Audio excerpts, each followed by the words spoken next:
వాళ్ళు బుకాయించినవి, వారు అబద్ధాలు చెప్పినవి, ప్రత్యేకించి మరీ మధ్యకాలంలో కడియం శ్రీహరి గారు చాలా ఆశ్చర్యంగా, నేను ఏ పార్టీలోనో నాకు తెలియదు, స్పీకర్ గారు చెప్తే తెలుస్తుంది అంటున్నారు. ప్రజలు నవ్వుకోవాలా, ఏం చేయాలి, చాలా ఆశ్చర్యంగా ఉన్నారు. మనం ఏ పార్టీలో ఉన్నాం, మనం ఏం చేస్తున్నాం అనేది మనం చెప్తాం, కానీ స్పీకర్ గారు చెప్తారట. గొప్ప మేధావిత్వం. ప్రజలు చూస్తారు, ప్రజలు వింటున్నారు. మనం మాట్లాడేది ఇతరులు వినటానికి అన్న సోయి ఉండాలి, జ్ఞానం ఉండాలి. మనం మాట్లాడేది మరీ అసంబద్ధంగా ఉంటే ప్రజలు నవ్వుకుంటారు, ఈసడించుకుంటారన్న జ్ఞానం కూడా ఉండాలి మాట్లాడే వాళ్ళకి. మాట్లాడుతున్నది ఎవరు? శాసనసభ్యులుగా ఎన్నుకోబడ్డ వాళ్ళు ప్రజల చేత. కొంతమంది దాంట్లో మంత్రులుగా చేసిన వాళ్ళు, ఇంకా ఉన్నతమైన పదవులు చేసిన వాళ్ళు.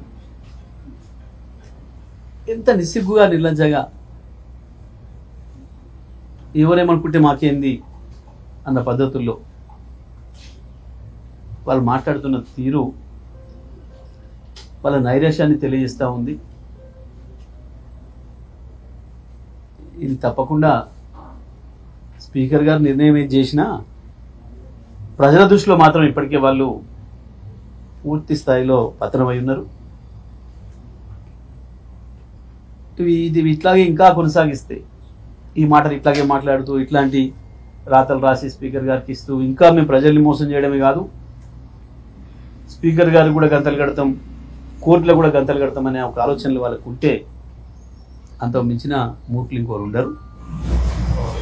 తప్పకుండా వాళ్ళు అనర్హులు కావడం ఖాయం.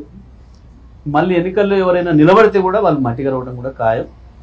తప్పకుండా చేసిన తప్పుకు సరైన శిక్ష అనుభవించడం కూడా ఖాయం.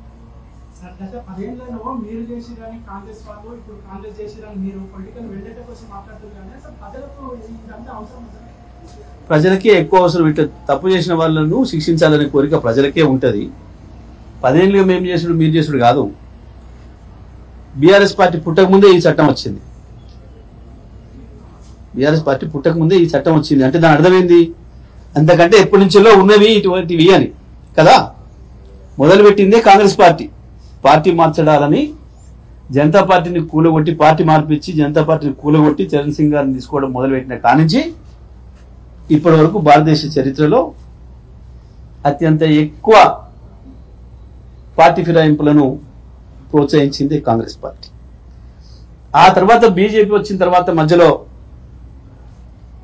ఎప్పుడైతే బీజేపీ గవర్నమెంట్ కూల్చడానికి నిలబెట్టుకోవడానికి వాజ్పేయి ప్రయత్నం చేసినరో ఆ తర్వాత మళ్ళీ ఈ చట్టాన్ని తీసుకొచ్చింది కూడా కాంగ్రెస్ పార్టీ.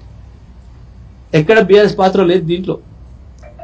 ఈ 10 ఏళ్లలో 11 ఏళ్లలో కాంగ్రెస్ ను మించి ఇంకా అంతకంటే ఎక్కువ ఫిరాయింపులు చేసి,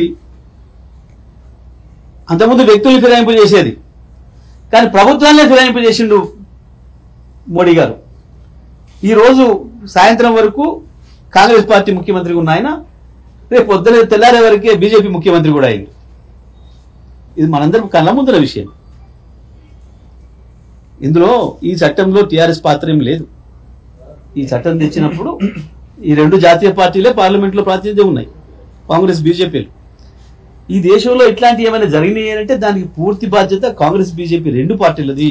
ఈ దేశాన్ని ఏలిన 2 జాతీయ పార్టీలు వాళ్ళదే ప్రధానమైన బాధ్యత తప్ప ఇంకోటి కాదు.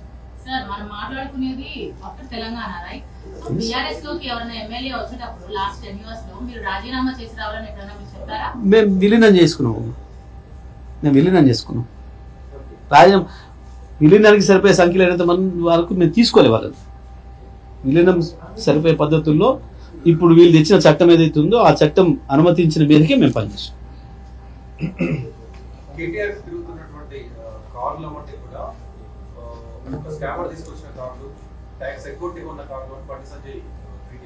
బండి సంజయ్ ఎక్కడ కొన్నాడో మేము కూడా గానే కొన్నాం, వాళ్ళందరూ ఎక్కడ కొంటున్నారు మేము కూడా గానే కొంటున్నాం. గంతే.